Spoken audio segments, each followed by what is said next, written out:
transducers on the top of this power curve.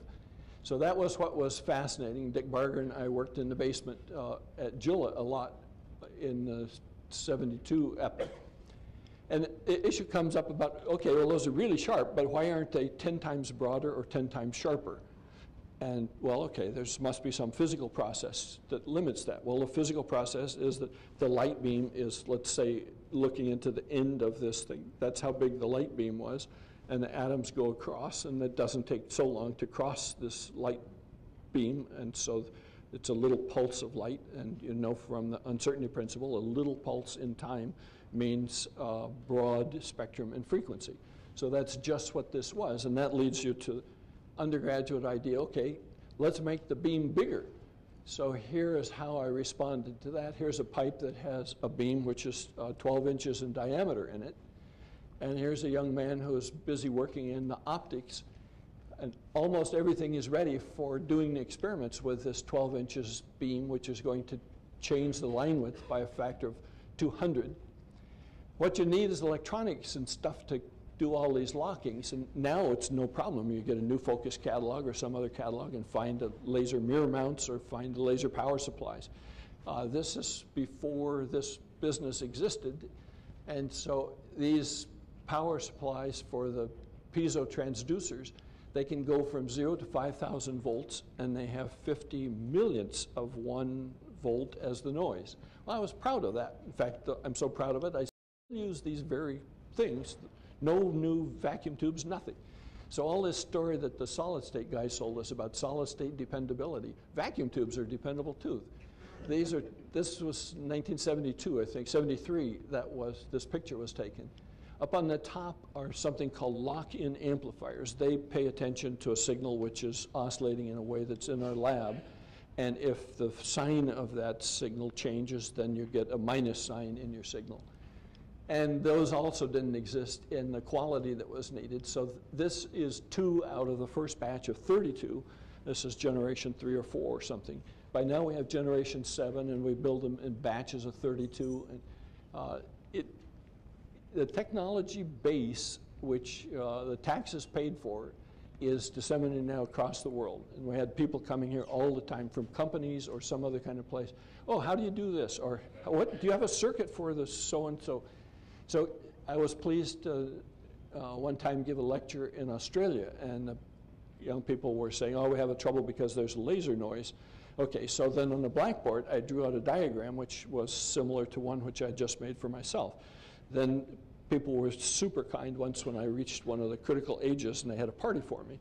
And people put all their contributions in, you know, pictures of us being together in whatsoever place. But this guy had taken a photograph of the circuit diagram. So there it is, published in a book, circuit diagram, and way before I ever published it. So anyway, why that was interesting was that there was special structure expected. What you can see here are 3 peaks as a function of frequency. This is in that methane, in that giant cell. And if your heart is pure, you can see that these are really trying to be 2 peaks, each one. So the splitting here is about magnetism in the methane molecule. They have these protons and they have spins, and many of you will have had the experience of having the MRI done on you, in which one's using proton spins as the magnetic thing to sense what's going on inside. But this splitting here is associated with the fact that when the light is going along and the atom is going along and it absorbs it, the energy out of the light goes into the atom goes into excited state. But what about the momentum that was in the light? Well, it smacked that atom right in the face, and in fact it would slow it down. And if the beam was going the other way, it would give it a boost. So what you've had at this point, and I've illustrated here, I won't take the trouble to walk through how that worked, but this is the first time that light had been shown in a spectroscopic tool, using the spectroscopy tool, that light had an effect which was equivalent to carrying momentum and transferring momentum to atoms. Now, I was working with molecules, and if you put a molecule in an excited state, it goes down someplace, and it's got 1,000 places to go, and you'll never see that same molecule again. But smart guys heard this talk, and they said, oh, we know what to do. We're going to use an atom that's just got 1 state. It has to come back in the ground state. we can do it again and again and again. So if you can do that 33,000 times, you can stop a sodium atom dead in its tracks using this light pressure. And that's what one of these Nobel Prizes that Bill Phillips is cited for, that has been in this lecture series before. Well, anyway, one other technical thing that I was very proud of was done in collaboration with Ron Drever. There's a little bit of equipment on the table, and this is effectively one of the first marriages between radio electronic ideas and optical frequencies. So it's using stuff that radio engineers knew how to do, make sidebands on a frequency, and then use the relationship that the sidebands have when they bounce from a cavity. Now, that was actually developed by Robert Pound in the wartime and was used for stabilizing klystrons, and it's part of the secret of the long-distance radars that the Allied forces have in World War II. This guy is Leo Holberg. He was a student at that time and has gone on to have a spectacular career of his own. So this in 1983. This is a kind of thing that I should have declared, oh, I have a terrible headache today. I'm going to go home and write this up as a patent disclosure. And then it would have been done on my own time. But of course, I'm too dumb to do that. So we just published this paper, and lots of people have enjoyed it and made their own patents based on special cases. Well, that's okay. So here we are to my analogy of a tool for all jobs. And what I'm beginning now is to tell you about an optical frequency comb, another tool for all seasons. And what it does in absolutely analogous way to this picture, it takes something which is rotating or oscillating with a microwave frequency, and through something which works like gears, has no slippage, it produces an optical frequency, and you know what that is. It's some number. I know what these gear teeth are, and I'll know the speed relationship between these.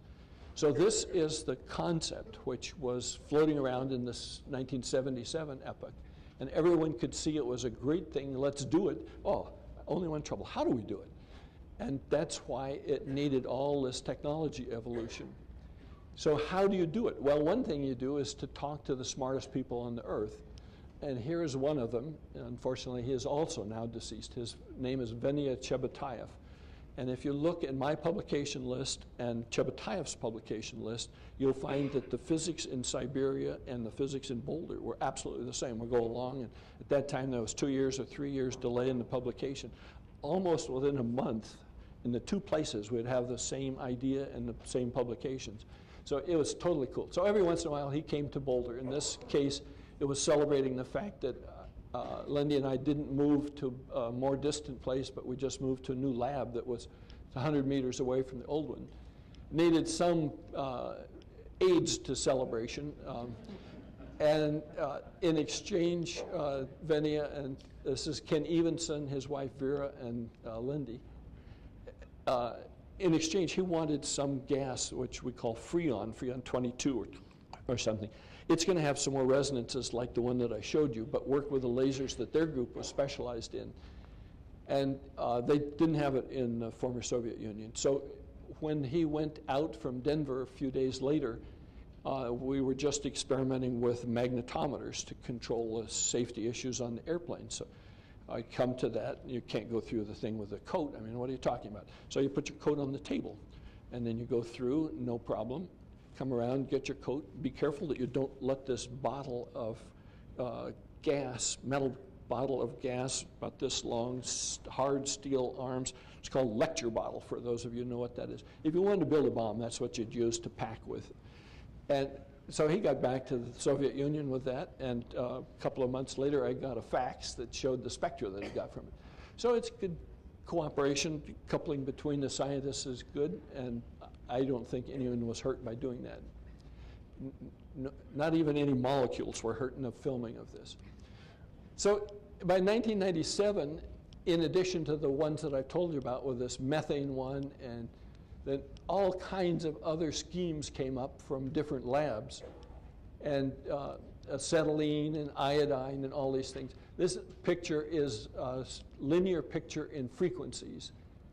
So I guess the top axis is the one that we should pay attention to, 0, 88. And what I was paying attention to was the fact that there seemed to be a pretty standard gap size in this.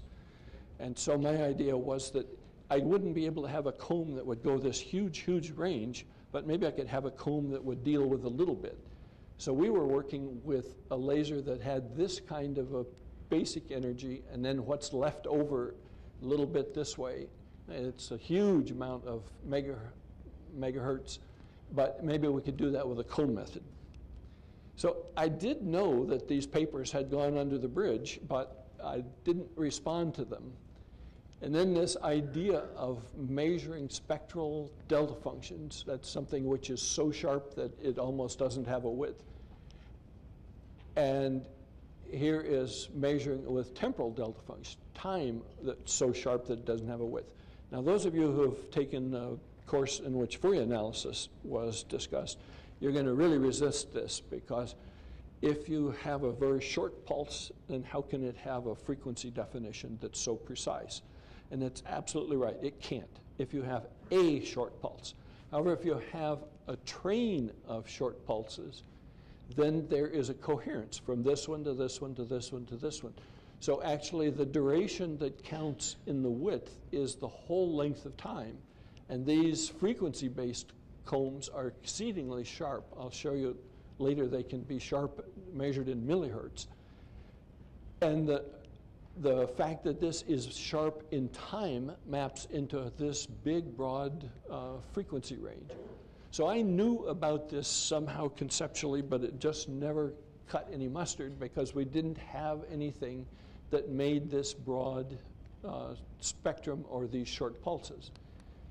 So how would you think about this?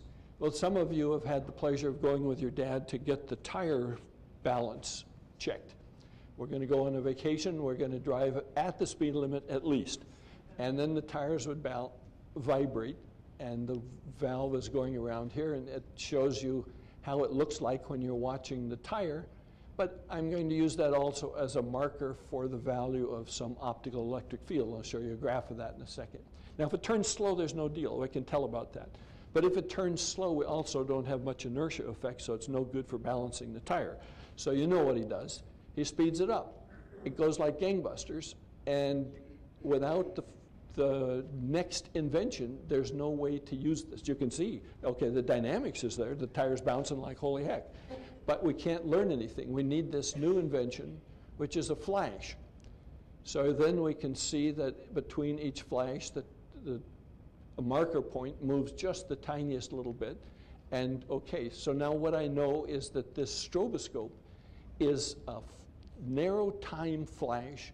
This wave doesn't change very much during that flash, and we catch in our eye or in our photodetector an image of what this phase value was. So what that is stroboscope if we do it in this language, or if we do it in the language where we're measuring radio frequency things, we'd call that an optical heterodyne beat. So this is like a stroboscope. Let me say mega stroboscope. The optical frequency has 10 to the 14th 100 million cycles in a second. This has only 100 single million. The ratio between these is a couple of the order of a couple of million. So in the tire, it turns 20 times between flashes or something. So this is a huge magnification. So let me try to show you how that looks like. That valve was going around, and that represents the value of the electric field, just the vertical component of that. So, okay, that's a technical remark. We want to measure the phase. And the way we're going to measure the phase is to have this wave going up and down. That's the tire valve spinning, and we can see its edge projection here.